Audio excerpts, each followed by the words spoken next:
जय गुरुदेव। आइए सुनते हैं वेदमूर्ति तपोनिष्ठ पंडित श्री राम शर्मा आचार्य जी के प्रवचन एवं लेख से संकलित अपने आप को जानो, समझो और सुधारो।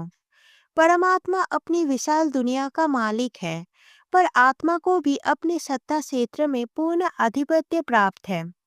मनुष्य अपने भाग्य का निर्माता स्वयं है। अपनी दुर्बुद्धि से उसे बिगाड़ सकता है और सत्प्रवृत्तियां अपनाकर बना भी सकता है। अपने कमरे में सूर्य की धूप एवं पवन देव अपनी मर्जी के बिना प्रवेश नहीं कर सकते। यदि दरवाजे खिड़कियां बंद कर दिए जाए तो प्रचंड धूप एवं तेज हवा का प्रवेश भी भीतर न हो सकेगा। केवल वही स्टेशन अपने रेडियो पर सुना जाता है जिस पर हम सुई लगाते हैं। अन्य स्टेशनों के ब्रॉडकास्ट हमारे कानों तक नहीं आ सकते, भले ही वे कितने ही जोरदार प्रसारण चला रहे हो। इतिहास के पृष्ठ ऐसे उदाहरणों से भरे पड़े हैं जिनसे सिद्ध होता है कि आंतरिक प्रखरता के बल पर लोगों ने अभावग्रस्त एवं विपरीत परिस्थितियों को चीरते हुए प्रगति के पथ प्रशस्त किए हैं और अनेकानेक अवरोधों को पार करते हुए उन्नति के उच्च शिखर तक पहुँचे हैं। इसके विपरीत हर प्रकार की सुविधाएं होते हुए भी ऊपर उठने की बात तो दूर, उल्टे नीचे ही गिरते चले गए हैं। एक साधक अपनी श्रद्धा के बल पर धातु और पत्थर से बनी प्रतिमाओं से चमत्कारी प्रतिक्रिया उत्पन्न कर लेता है।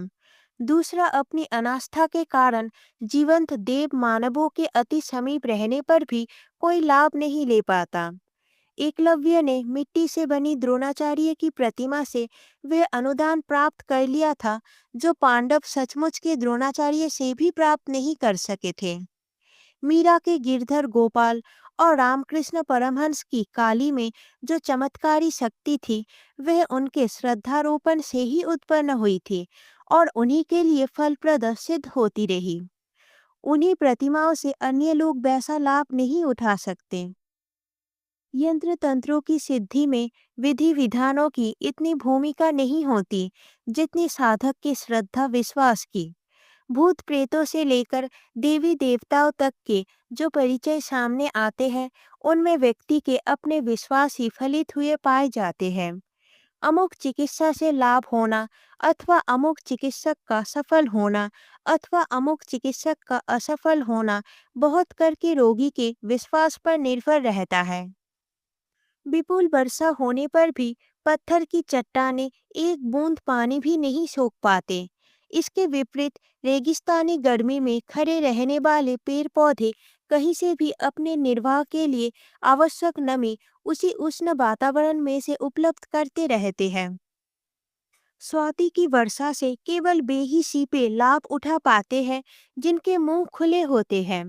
सरकारी छात्रवृत्ति उन्हीं को मिलती है जो परिश्रम पूर्वक पढ़ने और अच्छे नंबरों से उत्तीर्ण होते हैं। बाहरी सहायता उपलब्ध होना न होना उतना महत्वपूर्ण नहीं जितना कि व्यक्ति की निजी पात्रता एवं प्रखरता का होना।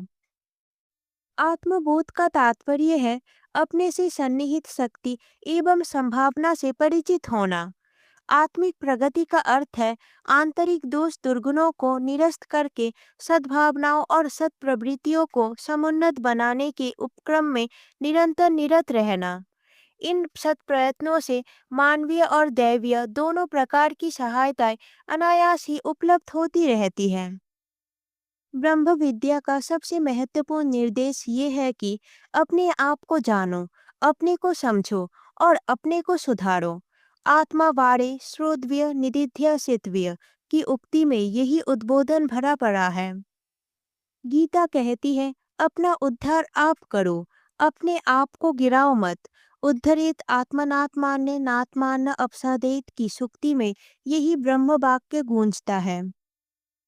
मित्रों को कहीं ढूंढने और शत्रुओं को भगाने के लिए अन्यत्र कहीं जाने की आवश्यकता नहीं है। वे अपने भीतर ही डेरा डाले बैठे हैं। आत्मेव आत्मना बंधु आत्मेव रिपुरात्मनः का गीता कथन अक्षरशः सत्य है। अपने पौरुष पुरुषार्थ से, अपनी विवेकशीलता और दूरदर्शिता से ही प्रगति के द्वार खुलते हैं। अपनी ही अकर्मण्यता, अदूरदर्शिता और अनास्था ही हमें ले डूबती है। अपने उत्थान परिष्कार की तथा पतन पराभव की कुंजियां अपने हाथों ही है। दोनों में से चाहे जिसका द्वार स्वेच्छापूर्वक खोला जा सकता है। ये तथ्य समझ में आ सके तो प्रतीत होगा कि अपना आपा ही कल्प वृक्ष है, जिसकी जिस कामना से उपासना की जाए उसी के अनुरूप वरदान मिलते चले जाएंगे। अन्य किसी देवता की उपासना भले ही निष्फल चली जाए, पर जीवन देवता की आत्मनिर्माण साधना निश्चित रूप से अभिष्ट सिद्धि देकर ही रहती है। जय गुरुदेव।